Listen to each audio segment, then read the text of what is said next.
And everyone, I'm Michael Dana. Thanks for joining us on this special edition of This Week in Louisiana Agriculture right here in Santa Barbara County, California, where 40 Louisiana farmers are getting a first-hand look at California agriculture in one of the most diverse agricultural counties in the country. But any California producer will tell you it's also one of the most heavily regulated industries of any state in the country. Lauren begins our coverage today by showing us what one California strawberry grower goes through each year to keep more than 1,000 farm workers in the field. The real struggle is living in the state of California with DPR. You want the real story?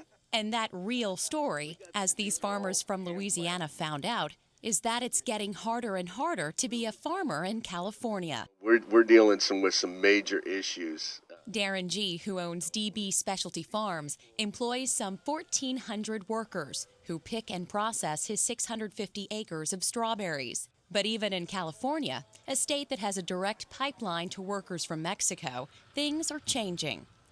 Workers, G says, are getting more difficult to find and keep. But this particular variety that's right behind us takes 2.5 people per acre to get the job done. And then the Albion, because of the way the fruit comes off, it's a little slower. It only takes 2. But the season's so long, it ends up 4 because 2 of them quit and I got to hire 2 more. G says in addition to federal regulations, he must contend with state regulators who say the feds sometimes aren't tough enough on growers. In the past, the California Department of Agriculture was a help to farmers like G. Now, he says, it's becoming something of a ticket-writing agency. Their responsibility is to run out here and try and find me or my people not wearing a mask or a set of glasses or some gloves. Many Louisiana farmers on this tour agreed such strict state regulations don't currently exist back home.